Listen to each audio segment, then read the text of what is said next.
لهمو دورین کردی هولدان مزن دبن بو فیربونا زمان کردی و بتایبت لدورا دیرکی پیامنیرا ما منال محمد جدیرکی راپورتک لسر آستنگین گودکوین پیشیا فیربونا زمان کردی دکا به هفره امی گهدار بکن به منال جمره حاضر کریه.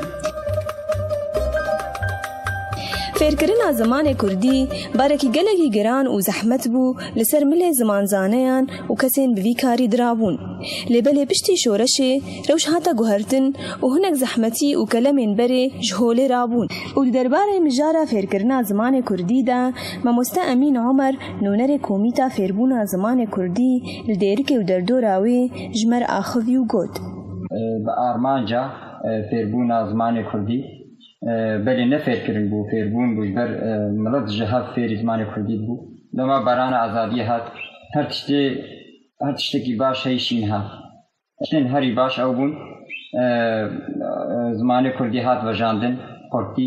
مامۆستا ئەمین تەکەس کرد کە رەوشا فێرکردنا زمانê Kurdî hinekî baş bûye lêbelê asteng nêdin derketin ew jî tunebûna rêbazekî û bandora vê li ser fêrkirina ziman.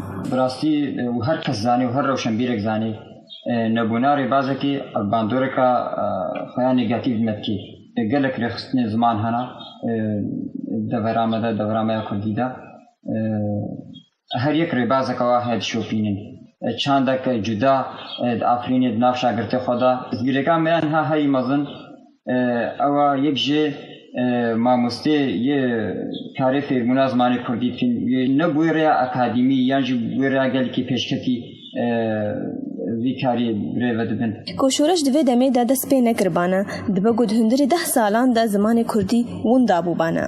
ماموستا لقمان احمی اندامه کی ریو بر تسازی زمان کردی دا وان گوتنان دست پی کر و بردوام کرو گوت. جیرو روز دست پی بویه و بگشتی 17,000 شاگرد هرما گرکی لگه ده فیری زمان کردی بونه اویا هشتی گو زمان کردی به 5 سالی جیل پیش کرد. بنرینەکە جوداژ نەرینە مامۆستا ئەمین مامۆستا لقمان دا خویانیکردن کە تو ئاستەنگ di derbarê fêrkirina ziman de tune bûn lêbelê astengan dest pê kir dema ku zimanê Kurdî derbasî dibistana kirin.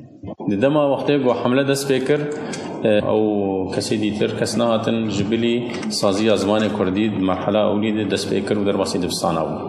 Ewaya jî rastî astengîna tund hate yanî çi heta şer jî li dibistana dest pê kir.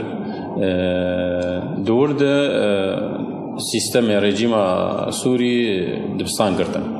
وش بۆ ساڵە خوێندنیا 2013-2014 ئامادەکاریە خۆشی کردنا. حەزریە مەژ ساڵە خوێندنە یا 2013-2014 بڕاستی مەدەست پێ کرد مامۆستای خۆی زمانی کوردی di navendê de me astawan em bilind dikin bidû de aneka minhacekî tam bi Kurdî amade dibe. Herwiha nerînên sazî û rêxistinên ziman li deverê di derbarê rewşa fêrkirina zimanê Kurdî de cuda bûn. Lê di heman demê de piraniya wan tekez kirin li ser pêdiviya rêbazeke hevbeş. Lêbelê pirsa giring ma bê bersiv. Gelo paşa roja fêrkirina zimanê Kurdî wê çawa